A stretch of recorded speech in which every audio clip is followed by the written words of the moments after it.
Sebenarnya AI ini disrupsinya ke para pekerja kreatif tuh bukan semata-mata karena AI ini mengganggu apa namanya livelihood-nya mereka gitu.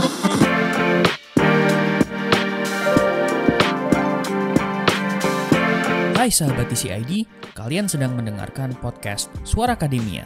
Ngobrol seru isu terkini bareng akademisi. Suara Akademia is back, Sobat TCID, setelah libur lebaran. Sebenarnya agak dipanjangin dikit sih liburnya. And now we're back di episode ke-201. My name is Muhammad Syarif. If you forget nama saya siapa, but yeah.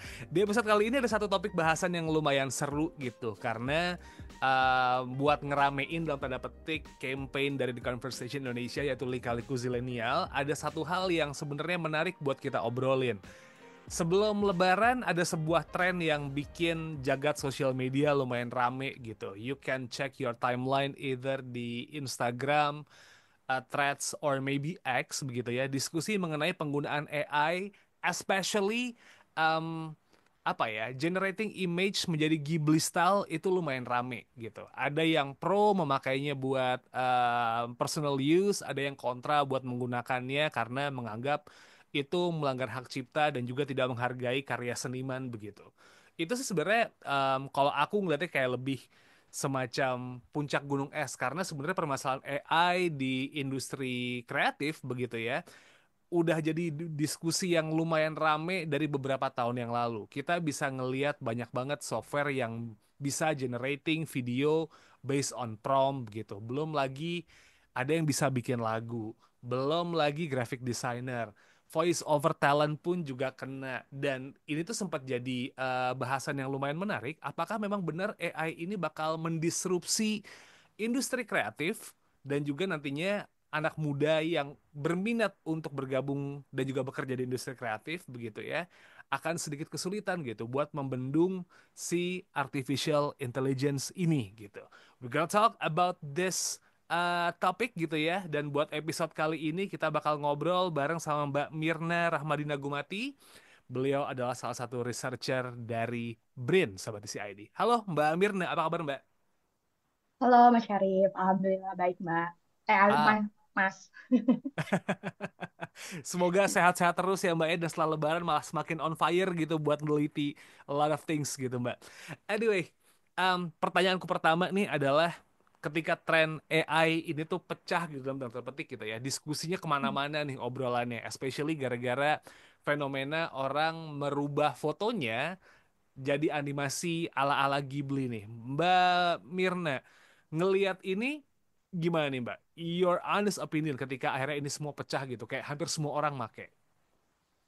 Oke, kalau waktu aku ya pertama kali ngelihat fenomena ini, sebenarnya aku menarik gitu ya untuk mengamati ada perbedaan respon gitu ya. Hmm. Ada yang sangat support gitu ya. Support di sini dalam artian mereka tuh kayak orang-orang tuh berbondong-bondong gitu untuk mencoba fitur si generative image gitu Hmm. oleh ChatGPT ini gitu. Dan kebanyakan itu biasanya mungkin masyarakat awam gitu ya karena mereka tahu oh Ghibli itu kalau kita di kepala kita kalau kita dengar kata Ghibli itu kita langsung terbayang gitu ya gambar seperti apa gitu Ya. apa namanya produknya studio Ghibli itu gitu tapi ada juga dari orang-orang di kelompok yang pekerja seni gitu biasanya atau orang-orang yang memang punya concern terhadap mereka paham gitu cara-cara kerja AI dan social impact-nya AI ini gitu seperti apa itu kebanyakan reaksinya adalah mengecam gitu ya gitu Hmm. orang-orang yang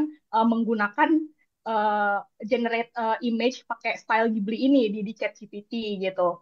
Nah, kalau menurutku sebenarnya baik yang pro sama yang kontra ini uh, nggak perlu diantagonisasi salah satunya gitu. Soalnya aku juga melihat gitu keramaian di media sosial itu masyarakat yang apa namanya input prompt pakai foto mereka terus dihasilkan ke Ghibli itu dari kalangan kreator atau pekerja seni itu kayak apa ya mereka kayak mengejek lah gitu mengejek apa degrading orang-orang tersebut gitu ya apa kayak IQ 78 lah atau apa gitu Ya. hal dengan apa namanya nuansa-nuansa kayak gitu. Terus sementara dari masyarakat sendiri merespon pekerja seni yang mengecam fenomena ini itu tuh kayak wah harusnya pekerja seni ini dong apa namanya eh, kolaborasi dong sama AI, harusnya mereka terima perubahan dong gitu. Jangan apa namanya, jangan diem aja di apa namanya di zona amannya mereka gitu, kayak kayak gitu-gitu. Nah, itu menurut aku harusnya jangan jangan saling mengantagonisasi seperti itu gitu. Nah, justru keramaian ini juga bagus gitu supaya pemerintah aware kalau ini tuh sesuatu yang perlu diaddress gitu. Berhubung ya pemerintah kita kan biasanya viral based policy gitu ya. Ya, Gitu. Jadi kayak gitu sih kalau pandanganku. oke.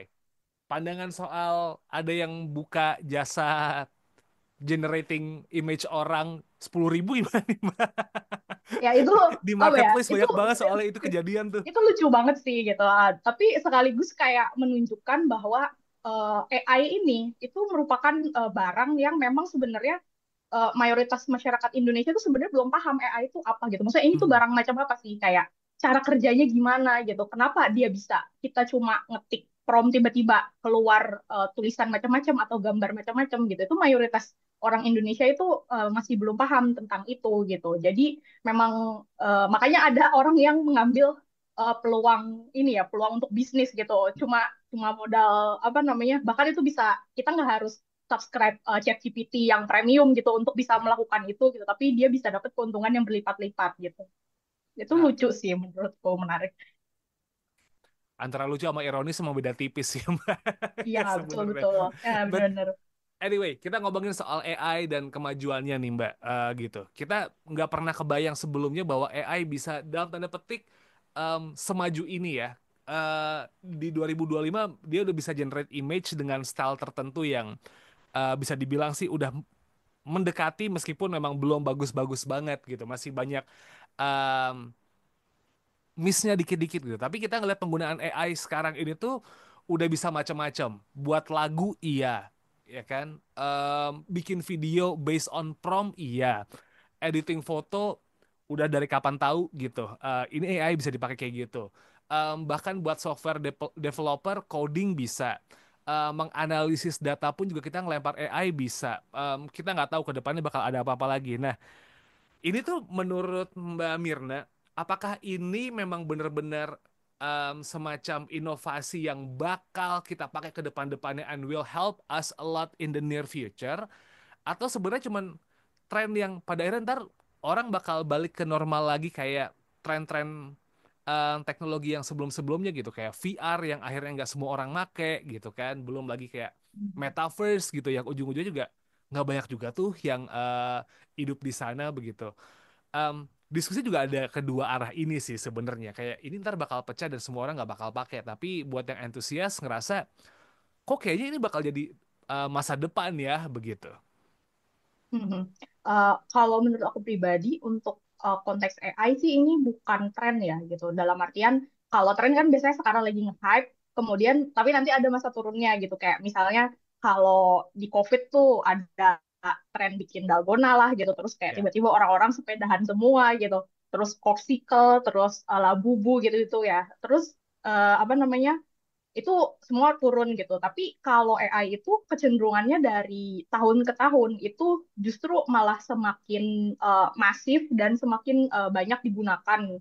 Dan disrupsi ini tuh tidak hanya terjadi di industri kreatif gitu, tapi di sektor-sektor lain pun sama gitu terdisrupsi oleh AI gitu. Kayak misalnya di pendidikan, kemudian di apa kesehatan dan finansial gitu.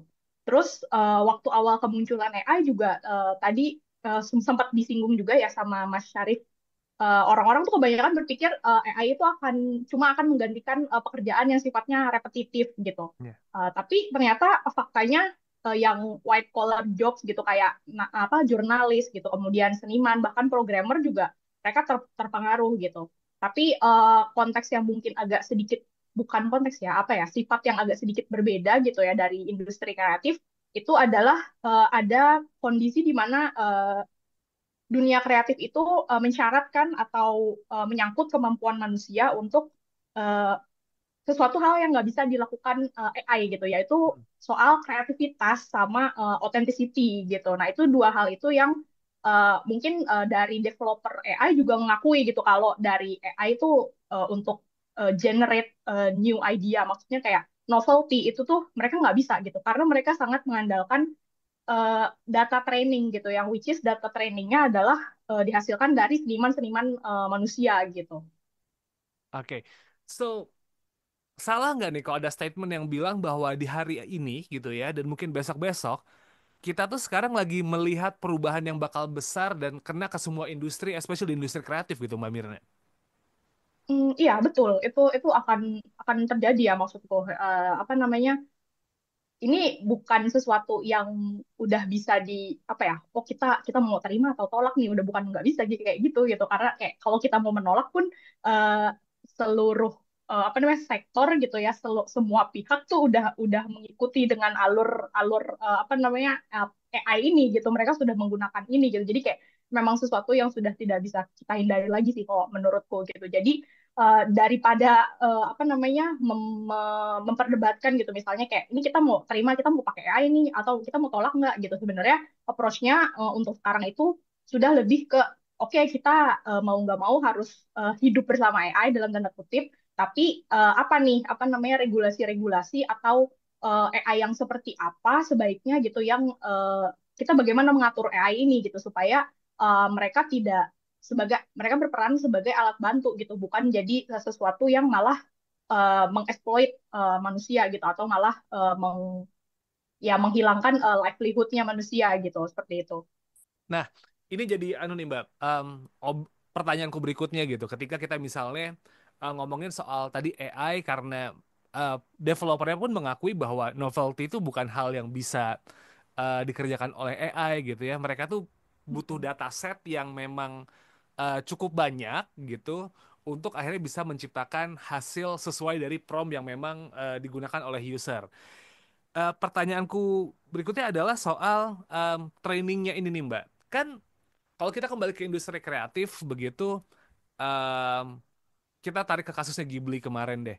Banyak yang bilang bahwa data yang dipakai itu tuh tidak menggunakan izin yang layak gitu. Itu yang satu. Terus yang kedua, kasus-kasus mengenai pengambilan data, terus juga hak atas kekayaan intelektual juga sering di apa ya, sering diabaikan gitu oleh para developer dari AI ini sendiri. Nah, di titik mana ya kita tuh bisa ngelihat bahwa AI ini tuh sebenarnya inovasi atau sebenarnya AI ini adalah bentuk piracy nih Mbak? Karena kan beda Hmm. tipis tuh. Bahkan nggak semua negara juga mengatur ini. I don't know Indonesia udah ngatur apa enggak. Tapi kalau di Jepang kan memang mereka mengizinkan gitu ya, kayak semacam open source dan tanda petik gitu. Beberapa negara baru Betul. coba regulasi. Nah, dua titik ini nih antara inovasi atau piracy. Kita ngeliat AI gimana nih Mbak di situasi ini Mbak? Nah, sebenarnya kalau di kalangan, setauku ya, kalau di kalangan scholars itu uh, AI sebagai inovasi versus AI pelanggaran hak cipta itu tuh masih gray area juga gitu. Hmm. Jadi kayak sih orang-orang tuh masih menentukan batasnya tuh harus ditempatkan di mana. Itu biasanya pertimbangannya adalah antara menumbuhkan riset dan inovasi versus melindungi kreator gitu. Tuh biasanya pertimbangannya di situ gitu. Jadi kayak masih gray area juga gitu perdebatan ini. Tapi kalau setauku di apa namanya konsep hukum gitu ya, itu ada namanya sebutannya fair use sama fair dealing gitu. Hmm. Jadi kalau fair use itu intinya karya apapun itu boleh dipakai gitu selama dan nggak perlu izin gitu, selama tujuannya itu untuk pendidikan atau untuk penelitian. Nah, yang udah pakai konsep ini tuh contohnya adalah Amerika Serikat gitu, termasuk si ChatGPT ini. Makanya waktu rame-rame kasus Ghibli itu gitu, mereka merasa itu tidak salah gitu, karena ya mereka legal kok hitungannya gitu, karena prinsip yang digunakan di Amerika Serikat itu adalah fair use gitu. Nah, tapi ada satu lagi namanya fair dealing, itu sebaliknya gitu. Yang dilakukan AI-nya itu yang dilakukan oleh si ChatGPT itu akan disebut sebagai ilegal kalau kita menganut prinsip fair dealing gitu. Jadi kayak kalau fair use itu silahkan digunakan karya tersebut sebebas-bebasnya asalkan untuk kepentingan apa namanya eh, industri, bukan bukan kepentingan industri, untuk kepentingan riset gitu ya. Tapi kalau misalnya fair dealing itu apa namanya dia lebih ke tidak membebaskan gitu, nggak boleh dipakai sebebas-bebasnya kecuali untuk fungsi-fungsi pendidikan gitu dan riset non komersial kayak kayak gitu. Nah, kalau di konteks Indonesia sendiri, nah ini juga sebenarnya masih menjadi PR nih. Jadi kayak kita Indonesia tuh maunya kemana arahnya gitu. Apakah kita mau mengembangkan riset dan inovasi gitu ya? Apakah kita mau serius dalam tanda kutip gitu untuk mengembangkan industri AI ini? Atau kita mau lebih mengutamakan, oh ya, mendingan ke perlindungan kreator gitu. Nah ini jadi Oke. PR juga gitu. Artinya gini, nggak semua negara udah siap dong sama AI ini dan dengan regulasi yang melindungi semuanya, Mbak. Masih lagi pada diskusi dong ya, otomatis ya belum ada regulasi yang pakem gitu. Betul, betul, emang gitu.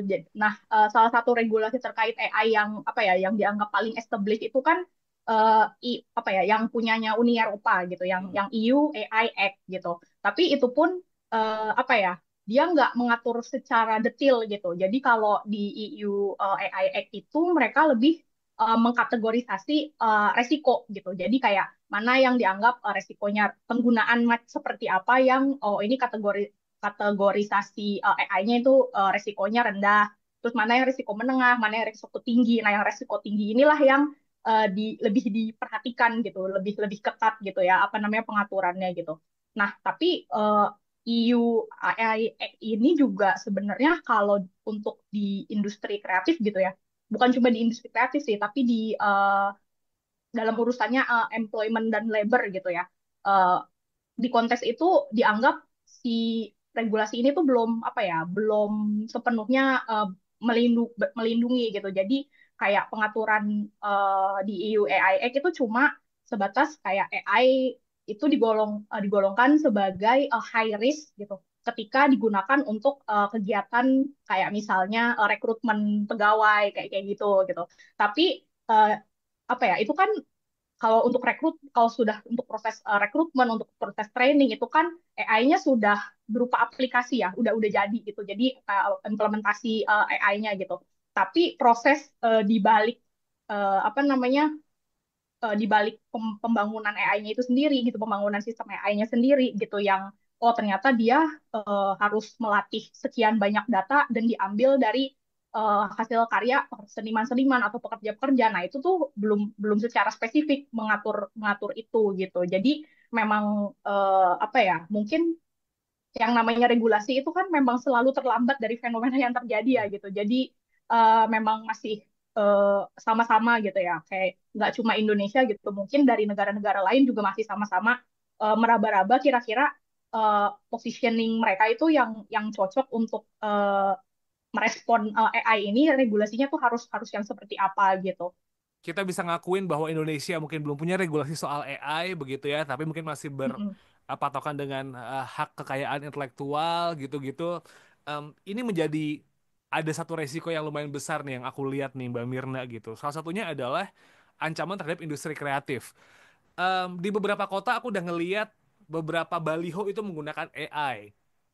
Eh, Mm-mm. Bahkan kayak promosi sebuah kampus juga menggunakan AI itu bener-bener bannernya pakai AI dan I don't know how they think about it gitu. Padahal di kampus itu ada jurusan desain grafis. I don't know what's the logic gitu. Ada jurusan desain grafis, ada dosen desain grafis pakai AI, but I don't know.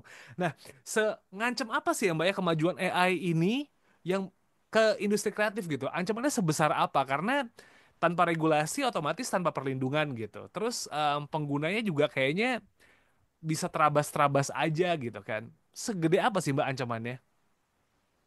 Ancaman ini tentu menurut aku ya kayak ya pasti besar banget sih ancamannya gitu. Kalau dan masalah utamanya itu sebenarnya ya karena nggak ada regulasi ini gitu. Jadi kayak karena nggak ada apa ya, pemerintah belum concern gitu. Tadi seperti yang aku bilang gitu, kalau namanya regulasi itu biasanya selalu terlambat gitu dari fenomena. Nah ini tuh sebenarnya kayak bisa dibilang mungkin Indonesia ini udah terlambat nih gitu, kayak kayak belum ngapa-ngapain gitu. Setahu aku untuk apa namanya pengaturan tentang AI pun masih di ranah soft law atau etika gitu. Itu dari apa peraturan Kementerian Komdigi gitu. Tapi itu tuh isinya cuma kayak himbauan apa namanya AI itu harus begini begini begini begini gitu ya, prinsip-prinsipnya itu penerapannya gitu. Tapi ya namanya di level apa namanya surat edaran gitu ya, jadi nggak punya kekuatan hukum tetap gitu ya untuk memberikan sanksi atau memberikan apa ya teguran lah gitu atau bagi orang-orang yang memang melanggar itu gitu. Nah, satu dari sisi regulasinya lemah, terus yang kedua ya dari sisi edukasi dan literasi dari masyarakat gitu. Jadi kayak dari kayaknya kita dan dari secara karakteristik masyarakat juga kita tuh eh, belum menjadi masyarakat yang menghargai seni nggak sih gitu. Jadi kayak maksudnya masih sangat menginikan apa ya lebih mengutamakan kayak jurusan-jurusan yang di bidang STEM gitu seperti itu gitu ya yang punya nilai uh, lebih tinggi gitu di job market gitu ya ketimbang jurusan-jurusan yang seni gitu. Jadi kayak ini juga jadi apa namanya jadi kendala juga sih gitu bagi bagi kita gitu. Jadi kalau misalnya memang kita ingin apa namanya gimana caranya supaya industri kreatif ini tetap survive gitu kan di tengah AI ya menurut aku perlu perlu dua tadi gitu peran dari pemerintah itu dengan membuat regulasi gitu ya. Terus yang kedua sama meningkatkan edukasi sama literasi gitu. Tapi untuk edukasi dan literasi ini pun gitu, menurut aku akan lebih efektif jika dilakukan dalam sistem gitu. Maksudnya jangan individu ke individu gitu. Jadi kayak misalnya pekerja seni kayak ngejelasin ini itu melanggar hak kita loh tuh ini loh ini nggak boleh loh. Jangan kayak gitu gitu. Itu kayak sangat susah dan untuk dilakukan gitu dan apa namanya lambat banget nanti berkembangnya gitu. Jadi kayak ya edukasi dan literasi pun harus dimasukkan dalam instrumen kebijakan gitu atau misalnya dalam sistem gitu kayak misalnya diajarin di sekolah gitu atau misalnya dihimbau di keluarga atau misalnya melalui media atau seperti apa gitu. Kira-kira seperti itu. Well, ketika berbicara edukasi, seperti memang kita harus ngomongin soal fungsi AI ini sendiri ya, karena masih banyak salah kaprah nih Mbak. Tapi aku pengen sedikit mundur dikit gitu. Tadi kita bicara soal fungsi dari AI, terus tiba-tiba baru kebesit. Dari sudut pandang Mbak Mirna nih, sebenarnya seberapa jauh ya AI ini benar-benar bisa menggantikan peran manusia di industri kreatif gitu? Apakah kita sekarang udah benar-benar masuk di zaman dimana kita bisa ngomong bahwa AI as a creator gitu, bukan as a tools lagi. Hmm. Kalau menurutku sih, kalau untuk sekarang ya, gitu, nggak tahu ya ke depannya gimana gitu. Karena kalau dari developer tuh ada yang bilang nanti ada super intelligence atau apa gitu ya. Tapi Ya. mereka sendiri juga tidak bisa memastikan itu akan terjadi beberapa, itu apakah akan terjadi gitu ya atau enggak gitu. Jadi kayak kalau untuk sekarang itu kayaknya kurang tepat sih kalau dibilang AI as creator gitu. Kalau kita berbicara tentang generative AI ya gitu. Karena AI itu lebih ke apa ya lebih ke recycling gitu atau mendaur ulang karya-karya terdahulu gitu yang dijadikan bahan latihan oleh developer AI gitu. Nah, tanpa input berupa karya-karya seniman manusia itu si AI itu nggak mungkin bisa menghasilkan output gitu. Nah, terus kan banyak juga tuh kayak seniman yang mengkritik kalau hasil AI itu entah matanya kurang hidup, jarinya salah gitu ya, karena ya si AI nggak belajar anatomi tubuh gitu. Jadi menurutku sih masih apa ya kurang tepat juga gitu kalau dibilang AI itu nanti akan menggantikan manusia gitu. Belum belum bisa gitu untuk dibilang dia menggantikan manusia gitu. Nah, terus kalau misalnya kita berandai-andai gitu ya, mungkin berandai-andainya agak ekstrim gitu. Let's say menjamurnya AI ini bikin seniman manusia udah nggak dibutuhkan sama sekali, atau bahkan manusia udah nggak mau gitu jadi seniman gitu karena merasa ya udah ini udah ada AI gitu, dia aja yang menghasilkan gitu, menghasilkan karya seni gitu. Terus kemudian semua karya seni atau semua artwork yang beredar di dunia ini adalah hasil AI. Kemudian karya-karya itulah yang nanti dijadikan input untuk melatih AI-nya lagi gitu. Kebayang nggak sih kayak creative work atau artwork tuh bakal jadi homogen banget gitu.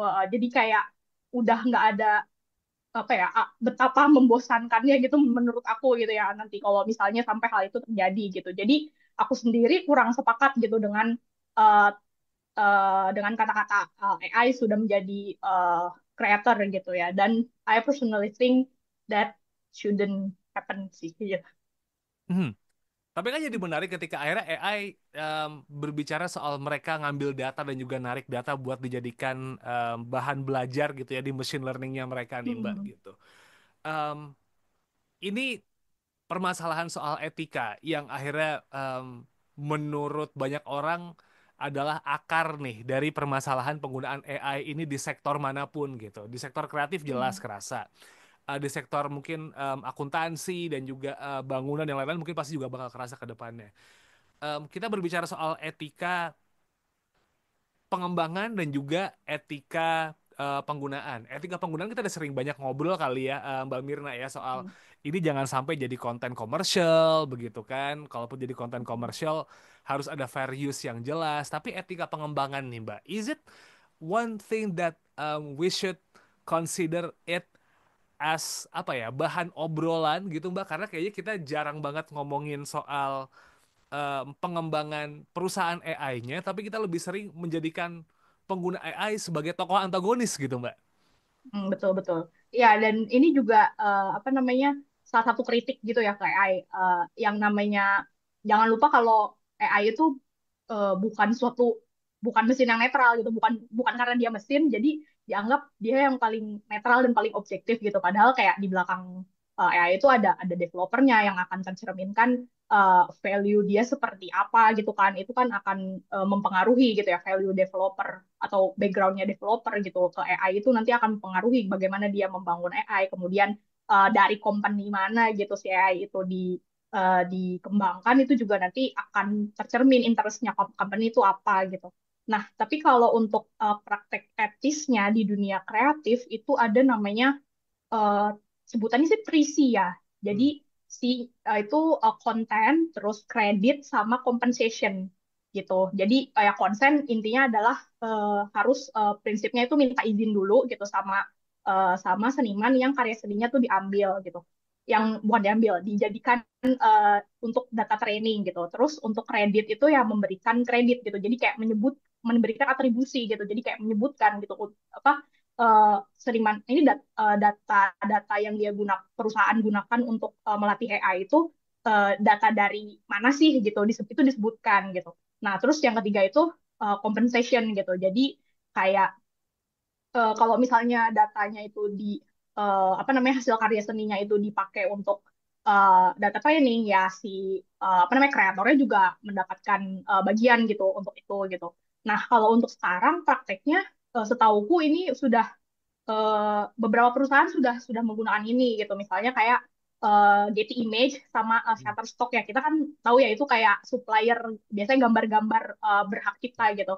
Nah, jadi Shutterstock itu udah kerjasama sama OpenAI. Jadi kayak kalau pakai data-data dari Shutterstock itu, kalau misalnya si OpenAI ingin pakai data-data apa namanya, Shutterstock gitu untuk melatih mesinnya gitu, itu nanti Shutterstock itu apa namanya, ada notifikasi gitu gitu ke pemilik gambar-gambar yang ada di situ gitu. Jadi kayak pemiliknya bisa menentukan apakah ingin apa namanya, apakah berkenan gitu ya datanya digunakan atau enggak. Itu tuh ada, itu sih kalau kalau setahu aku. So ya memang akhirnya regulasi ini penting buat dibahas gitu. Tapi kalau kita berbicara sekarang dan kondisi real nih, Mbak Mirna gitu, eh kayaknya banyak yang menggunakan AI dan praktek etisnya itu tuh masih sering kelanggar karena memang belum ada regulasi yang jelas gitu. Nah, ada nggak ya praktek etis penggunaan AI ini yang bisa diadopsi Indonesia supaya tetap bisa melindungi pekerja kreatifnya nih Mbak? Karena kayaknya kalau kita ngelihat kasus Ghibli, generative image dengan style Ghibli kemarin itu tuh ngebuat banyak pihak gitu berpikiran bahwa ini nih bakal ngematiin graphic designer, ilustrator begitu. Dan orang yang di Indonesia berpikiran bahwa ya kita udah bayar ChatGPT gitu. Mungkin ini benefit kita dari dapat ChatGPT. Praktek etis gimana yang bisa kita adopsi nih Mbak supaya akhirnya kemajuan teknologi tetap bisa kita embrace tapi pekerja kreatif juga akhirnya bukan jadi korban gitu, bukan jadi collateral damage karena kemajuan teknologi gitu. Menurut aku yang prinsip apa 3C tadi itu bisa dipakai sih gitu. Mungkin diadopsi ke apa, ke regulasi gitu, kayak misalnya bikin ketentuan untuk company-company yang memang dia mengembangkan AI gitu, itu wajib gitu misalnya memberikan apa namanya, bukan memberikan, meminta konsen gitu, dan harus mencantumkan kredit sama memberikan kompensasi gitu ya. Terus kayak bisa juga kayak misalnya beberapa policy apa namanya di luar negeri gitu yang udah di apa ya, yang sudah diterapkan gitu. Kayak misalnya mereka mengatur skema royalti gitu. Jadi kayak pemerintah menentukan skema royaltinya seperti apa gitu. Kemudian uh, ada namanya hak atas karya sebagai data latihan gitu, atau training data rights gitu. Itu jadi si kreatornya mendapatkan itu gitu. Terus kemudian sekarang juga yang sudah banyak dipakai itu deklarasi hasil apa namanya, kalau misalnya apa perusahaan mau wajib gitu untuk mencantumkan kalau misalnya itu apa namanya ya, karya yang mereka hasilkan itu adalah hasilnya AI, itu harus dideklar gitu. Atau dan wajib menyertakan label gitu. Kemudian ada juga gitu apa namanya kayak wacana-wacana eh, ini dari apa namanya dari pekerja kreatif itu kayak mereka merasa penting gitu untuk memberikan label karya mana yang itu tuh hasil dari AI dan mana karya yang murni human gitu, apa ya, first hand gitu dari human gitu. Itu apa namanya prinsip-prinsip seperti itu intinya sih sebenarnya lebih di transparansi ya gitu kalau kalau aku lihatnya gitu. Jadi apa namanya eh, government support regulasi yang mendorong company untuk lebih transparan gitu. Lebih lebih ke kayak gitu sih gitu. Atau misalnya bisa juga uh, misalnya mau pakai skema insentif khusus gitu bagi company-company yang dia mengutamakan human first apa namanya production gitu. Misal ya hal-hal ya mungkin hal-hal seperti itu bisa di apa ya bisa diadopt gitu. Oke. Tapi realnya banyak sekali perusahaan yang berpikir bahwa oh udah ada AI nih, kita cuma butuh, let's say di agency, kita cuma butuh creative director nih yang bisa bikin prompt bagus. Kita nggak butuh graphic Mm-mm. designer lagi nih. Hal gitu sering kejadian. Dan itu yang bikin banyak anak muda yang pengen masuk ke industri kreatif mulai worry gitu, Mbak.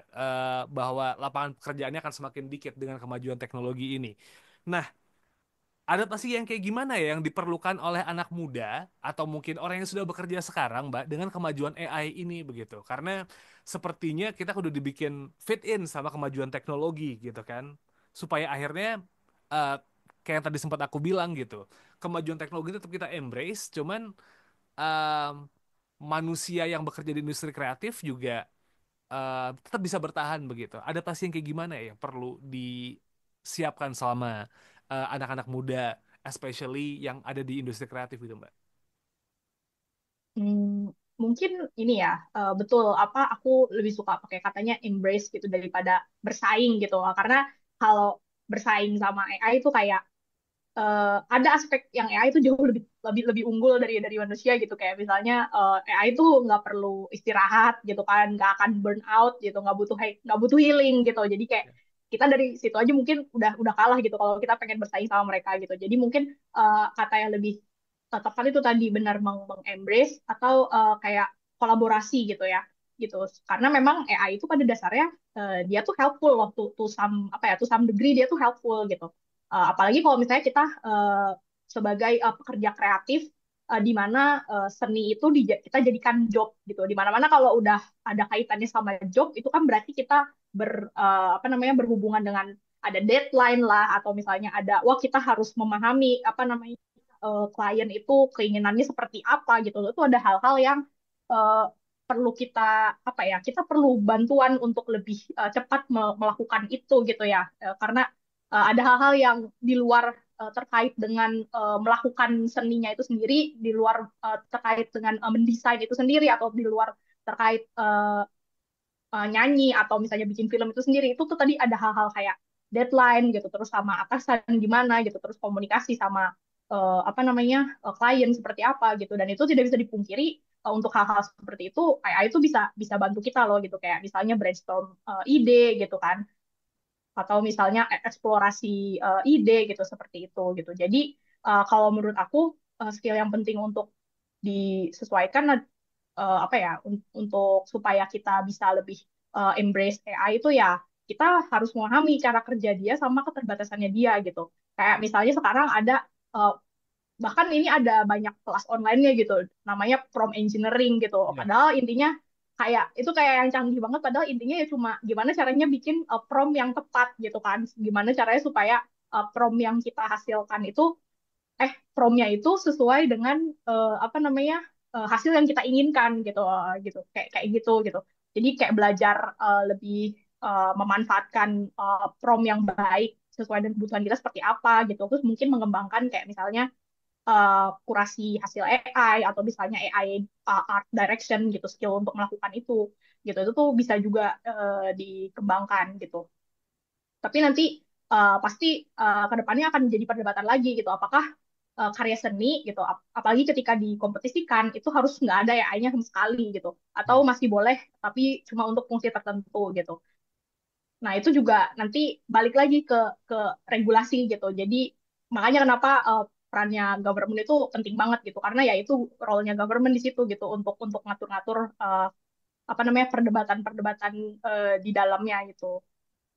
Itu Artinya sih. kita perlu gambar garis gitu ya, Mbak. Pemerintah tuh perlu gambar garis bahwa AI itu boleh di sini, nggak boleh ngelewatin sini gitu ya. Itu yang paling Mm-mm. penting sebenarnya ya sekarang ya. Iya betul, menurutku begitu gitu. Jadi apa namanya pemerintah harus harus bisa lihat gitu, karena aku juga nggak setuju kalau harus memban AI sepenuhnya gitu. Tapi di sisi lain juga harus memperhatikan kesejahteraan dari pekerja-pekerja kreatif kreatif ini juga gitu. Nah itulah makanya em, pemerintah lah yang bisa menentukan gitu ya harusnya gitu. Jadi kayak dan dia juga punya peran gitu untuk menyesuaikan antara kepentingan company gitu ya supaya mereka tetap bisa flourish gitu kan gitu. Terus tetapi juga harus kepentingan uh, pekerja-pekerja kreatif gitu. Oke.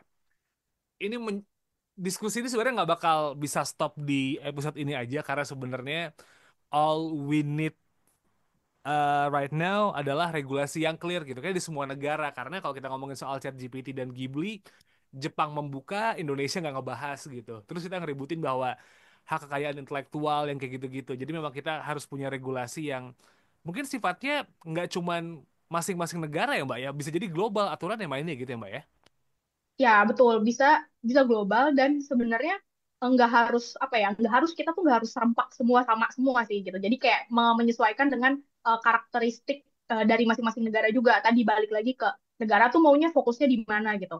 Kayak misalnya ambil contoh yang Amerika Serikat itu dia pakai fair use gitu karena memang riset dan inovasi di sana kan sudah mature gitu. Hmm. Jadi uh, dan itu jadi apa ya ya kita udah tahu lah apa namanya teknologi di sana sudah sangat maju gitu, banyak teknologi di dunia ini tuh yang supply ya dari Amerika Serikat gitu. Jadi kayak kalau mereka bikin regulasi terkait AI yang terlalu mengekang itu nggak cocok gitu, nanti malah collapse gitu di sana gitu. Atau ada juga negara-negara yang aku lupa sih negaranya gitu, tapi approach mereka adalah karena mereka menganggap negara mereka itu bukan apa ya mereka menempatkan diri mereka itu sebagai mereka tuh negara yang akan menggunakan AI gitu. Jadi bukan mereka yang akan memproduksi AI gitu. Jadi mereka approach-nya lebih ke ya udah kita mendingan regulasi cara penggunaannya aja nih gitu.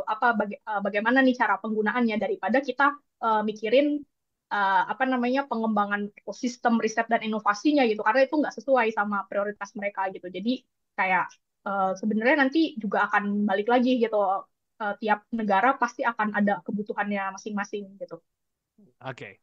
Well, diskusinya bakal menarik banget nih Sobat TCID karena memang industri kreatif di satu sisi ini adalah kemajuan teknologi yang sulit sekali untuk dibendung, tapi kita juga harus memikirkan aspek pekerja kreatifnya di mana. Karena as we know, banyak banget anak muda sekarang gitu kan hidupnya memang dari industri kreatif juga. Salah satu hal yang didorong oleh pemerintah juga industri kreatif, tapi AI ini juga menjadi ancaman begitu. So, hopefully dengan banyak sekali apa ya penyalahgunaan AI kayak misalnya deepfake lah, habis itu penggunaan karya seni yang kayak gini-gini tuh bisa membuat Hmm. pemerintah lebih serius gitu, karena deepfake juga mengancam by the way, itu juga ngebuat hal-hal yang lain, sorry, hal-hal yang sifatnya personal itu tuh bisa keganggu gitu. Industri kreatif pun Mhm. juga kayak gitu ya kan, banyak banget seniman yang mungkin bisa kehilangan mata pencahariannya gara-gara AI. Kalau ini nggak diatur, seems like ini bakal memperparah situasi. Jadi kita berharap pemerintah juga bisa drawing the line segera dan juga bikin regulasi yang pas. Kalau gitu Mbak Mirna, kita kayaknya udah ada di ujung obrolan gitu ya. Mungkin ada hal yang pengen disampaikan lagi Mbak mengenai obrolan ini, especially buat teman-teman yang pengen masuk industri kreatif atau sudah ada di industri kreatif nih Mbak? Oh ya, kalau sebelum apa namanya ke teman-teman yang ada di industri kreatif sih, mungkin aku pengen lebih ke masyarakat awam gitu ya yang Hmm. tidak bekerja di industri kreatif gitu ya. Karena aku melihatnya sebenarnya AI ini disrupsinya ke para pekerja kreatif tuh bukan semata-mata karena AI ini mengganggu apa namanya livelihood-nya mereka gitu atau apa namanya bukan jangan cuma melihat ini dari lensa ekonomi gitu. Tapi kayak eh, para pekerja kreatif pada para seniman ini juga merasa terganggu itu karena dengan kaitannya eh, fundamental seninya sendiri atau fundamental art itu sendiri gitu. Jadi kayak adanya AI itu jadi bikin pertanyaan-pertanyaan perdebatan baru gitu kayak misalnya kalau misalnya udah ada ChatGPT nih, terus apakah semua orang bisa dibilang sebagai seniman gitu karena ChatGPT Ya. sudah bisa menghasilkan karya seni gitu. Atau misalnya kayak apa namanya misalnya ChatGPT menghasilkan karya A gitu, kemudian dia juga menghasilkan karya B, bagaimana kita menilai value karya A akan lebih besar dari karya B atau enggak atau lebih kecil atau value-nya malah lebih besar atau lebih kecil dari hasil yang dihasilkan manusia gitu tuh jadi kayak yang kayak gitu-gitu juga apa ya jadi sesuatu yang uh, perlu kita renungkan gitu bareng-bareng gitu. Nah selain itu juga masalah apa ya tadi aku agak lupa gitu jadi aku pengen pengen ngomong apa ya jadi intinya itu sih gitu maksudnya jangan apa ya jangan mereduksi perdebatan ini hanya semata-mata uh, karena faktor ekonomi gitu loh gitu gitu.